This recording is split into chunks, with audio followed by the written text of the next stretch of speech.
నమస్కారం అండి. SB news 9550కి స్వాగతం సుస్వాగతం. ఏ రోజు వార్త ఆ రోజు మనకు అప్డేట్ కావాలంటే ఎస్బీ న్యూస్ 9550 ఛానల్ను మీరు సబ్స్క్రైబ్ చేసుకుంటే ప్రతిరోజు వార్త మీకు అప్డేట్గా ఉంటుంది. ఓకే, ఇక్కడికి వచ్చినటువంటి మీడియా సోదరులకు ప్రతి ఒక్కరికి నా హృదయపూర్వక నమస్కారాలు. ఈరోజు ముఖ్యంగా వైఎస్ఆర్సీపీ పార్టీ మాజీ మంత్రి సిదిరి అప్పలరాజు గారి అరెస్టును ఖండిస్తూ వైసీపీ పార్టీకి సంబంధించిన నాయకులతో పాటు బెస్స కమ్యూనిటీకి సంబంధించిన నాయకులు కూడా ఇక్కడ హాజరై పాత్రికేయ సమావేశం ఏర్పాటు చేస్తున్నాం.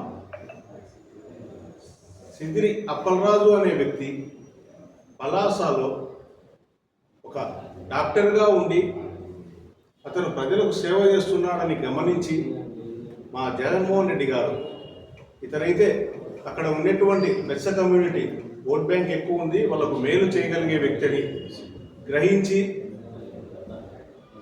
అతన్ని తీసుకొని వచ్చి ఎమ్మెల్యేని చేసి మినిస్టర్ను చేసి అది సంబంధించిన మత్స్యకార మినిస్టర్గా కూడా అతన్ని నియమించి, ఎందుకంటే వేరే క్యాస్ట్ వాళ్ళని అక్కడ నియమిస్తే ఆ సమస్యలు వేరే క్యాస్ట్కు సంబంధించిన మినిస్టర్కు తెలియదనే ఉద్దేశంతో కొద్ది రోజులకే మోపీదేవి రాజ్యసభకు పంపించి ఇతన్ని మా సిరి అప్పలరాజును బెస్స కమ్యూనిటీకి మినిస్టర్గా చేయడం జరిగింది.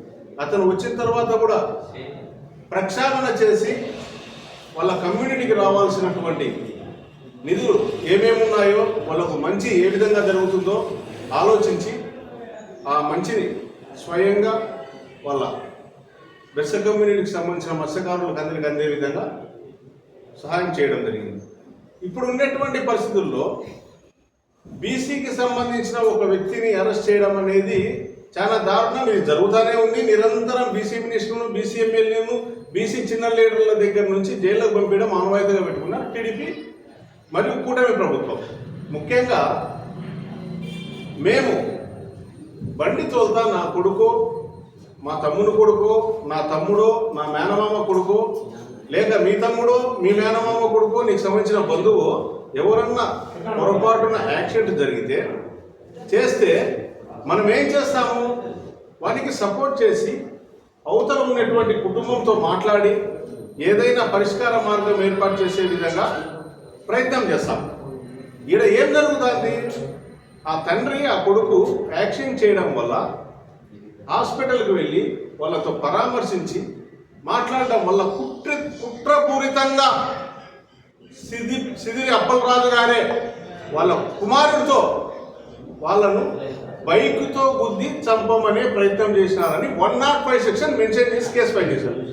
105 సెక్షన్ ఏంటంటే, వారు ఒక వ్యక్తిని, ఒక శత్రువును చంపాలంటే కారుతోనో లారీతోనో ఉద్దేశపూర్వకంగా గుద్ది చంపడాన్ని 105 సెక్షన్లో యాడ్ చేస్తారు. అంటే తండ్రి కొడుకులను ఇరికిచ్చి ఇబ్బంది కలిగే విధంగా రెడ్ బుక్ రాజ్యాంగంలో భాగంగా ఇతని జైలులో మగ్గేటట్టు చేయాలనే ఆలోచనతో చేసినటువంటి పని. ఇది ఏ విధంగా న్యాయము అనేది కూటమి ప్రభుత్వం లోతుగా పరిశీలన చేసుకొని అక్కడ ఉన్నటువంటి మత్స్యకారులు మరియు యాదవ్ కమ్యూనిటీకి చిచ్చు పెట్టే విధంగా అక్కడ మీడియా, సోషల్ మీడియాలో వైరల్ చేస్తూ కక్షపూరితం కొట్టారు, యాదవుల మీద కక్ష ఉంది సిదిరి అప్పలరాజుకు అనే ఉద్దేశంతో అక్కడ ఉన్నటువంటి మీడియాలో, సోషల్ మీడియాలో వైరల్ చేస్తూ టీడీపీ గుండాలు ఈ మాదిరి చేసి మాకు అన్నదమ్ముల మాదిరి ఉండేటటువంటి బెస్స కమ్యూనిటీ బీసీలలో చీలికలు తెచ్చే ప్రయత్నం ముమ్మరంగా సాగుతున్నాయి. ఆ రోజు నుంచి ఇంటి మీదకి, సిదిరి అప్పలరాజు ఇంటి మీదకి వందల మంది పోలీసులు పంపించి ఇడ్చుకెళ్ళవలసిన అవసరం ఏముందండి? వందల మంది అక్కడ ఎవరు అడ్డుపడుతున్నారు? ఎవరన్నా ఈ పోలీసులకు ఇబ్బంది కలిగించే విధంగా ఏమన్నా జరుగుతుందంటే కదా ఒకేసారి వందల మందిని అటాక్ చేయించి రౌడీల మాదిరి తీసుకొని వచ్చే ప్రయత్నం చేయాలి. ఇది చాలా దారుణము. మీరు సిదిరి అప్పలరాజును మంచిగా గ్రహించి విడిపిస్తే విడిపిండి, విడిపించకుండా జైల్లోనే ఉంటాము. మీకు జరగాల్సిన పరిస్థితి ఏముందో కొద్ది రోజుల్లోనే మీ పరిస్థితి అవుతుంది. రాబోయే ఎలక్షన్లు ఉన్నాయి. ప్రతి ఒక్కరు కూడా ప్రజలు బీసీలకు మీరు చేస్తున్నటువంటి అక్రమాలను ఖండిస్తున్నారు. ఏ బీసీ కులానికి ఆ బీసీ కులంలో ఎట్లా ఇబ్బందులు పడుతున్నారు ప్రతి ఒక్కరు గ్రహిస్తున్నారు. మీకు తస్మాత్ జాగ్రత్త అని మేము ఈ సందర్భంగా హెచ్చరిస్తున్నాము.